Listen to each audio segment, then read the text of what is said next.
Welcome to Didactics with David Lopez. Today, I'm going to talk about the Safe Banking Act. If you've seen some of my other videos, if you stumble upon my channel because of the videos talking about CBD credit card processing, and you've watched some of my other videos that I made after I announced that the Elavon US Bank program was terminated early this year in 2012, you will know that I've mentioned the Safe Banking Act as a really hopefully positive thing for the CBD industry, and not only the CBD industry but also the legal cannabis industry in general, as right now the legal cannabis industry in their respective states are cash only businesses and sometimes can't even get a bank account. So this has been a very big problem, and the reason why is because the federal government regulates the banking industry, and the banking industry, along with the Visa MasterCard network, have to follow federal law. If you are processing transactions or even having or housing money for a cannabis business, you're in essence a money laundering operation, and you can face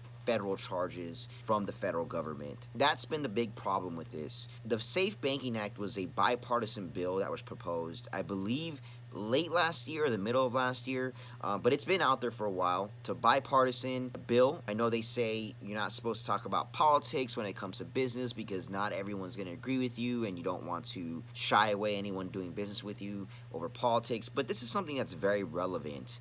I personally believe that full legalization, much like Canada, needs to happen in the US, but this is at least the first step in being able to allow legal businesses to operate like a regular business and not have all this cash and having to hire armed security guards to protect them, because they basically are like a bank. I mean, some of these places probably have hundreds of thousands of dollars cash on hand. The Safe Banking Act recently passed the House. So what does that mean? Well, now it has to go to the Senate. The thing is, the House, currently in 2019, has a majority of Democrats. And obviously, Democrats do believe in legalization of marijuana, or most people on the left are actually very much for decriminalization. At least that's the way I've seen it. And you do have people on the right, mostly in the libertarian faction, that also agree with this. They believe that, yeah, it's your right to smoke weed, you should not go to jail for it, and people should be able to make legal transactions, private transactions amongst each other for the sale of cannabis. However, there is still a faction of Republicans who still have this very conservative, old school view of cannabis,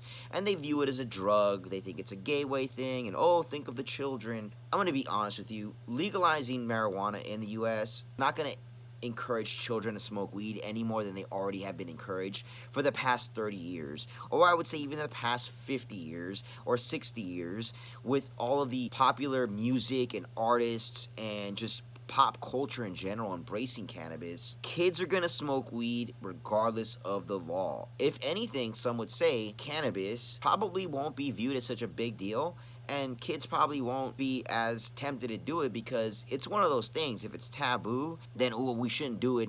Kids always want to do the forbidden. So if it's not as forbidden, at least that might actually hinder the use of children smoking cannabis.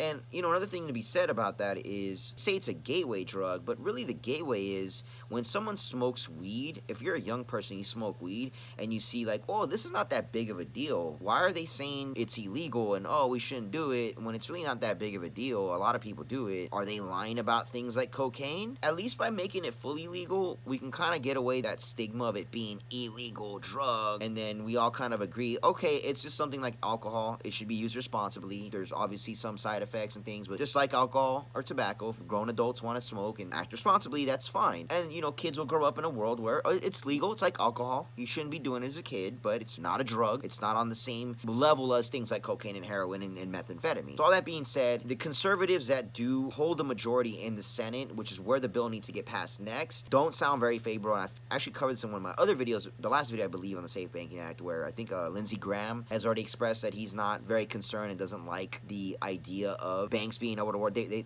idea is, I think, that they just want to make it as difficult for these cannabis businesses to operate, to try to prevent them from just being in business. Funny enough, the actual stock prices of publicly traded cannabis businesses actually went down when it was announced that the Safe Banking Act passed the House, but then now has to go to the Senate, because there's a lot of people that aren't very optimistic of it passing Senate. They think bills like this have been shot down before in the past. I think this is the one that has the most steam behind it, for lack of a better term, because it is written to be be nonpartisan, bipartisan. And so we'll see what happens. I've talked to people in my industry, and even if it does pass, it's not going to mean that like the very next day we can start setting people up to accept credit cards, especially for things like CBD. I mean, although CBD is still in a very much of a limbo, and quick update on that, I don't have a program yet for CBD. I've been approached by other companies that want to partner with me to be able to promote their solution. I'm just not going to promote a solution that's going to charge startups about 12%. That's not going to work for me. And so internally at the company I'm involved with, we're still trying to put together a program.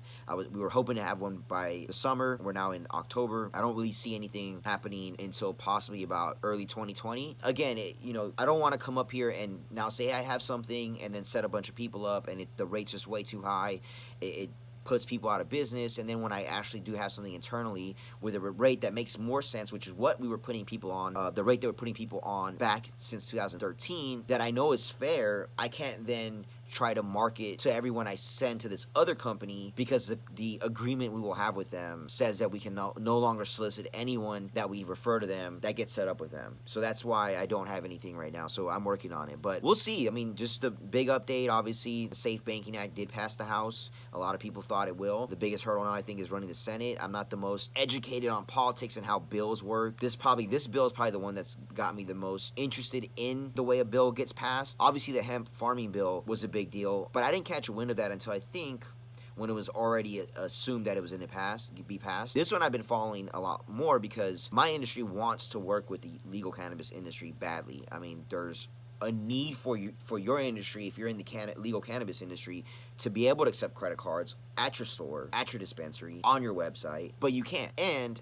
we want to work with you guys because that's how we make money. And there's a lot of businesses, there's multi-billions of dollars out there that need to be processed through credit cards that companies and people like myself want to be a part of. We obviously want to make money. Fulfill the need for you guys, we make money, and there's a lot of money to be made in the industry, so we're very much looking forward to it. Anyways, if you have any questions about getting set up to accept credit cards, I specialize in online, high risk. I also do retail. And if you just want to possibly save some money, reach out to me. My contact info is in the description box. Phone number, email. Also, please follow me on Instagram and my Twitter. I'm going to try to be more active on there. I'm not as active. I feel like Instagram and Twitter are probably the most in line with what I'm doing. I know Facebook, I have a Facebook as well. I've uploaded some videos on there. I don't know if Facebook really at this point is where I want to focus a lot of my content. Obviously, YouTube is my main go-to. So, but yeah, please follow, reach out to me. Thank you so much for watching. Have a great day.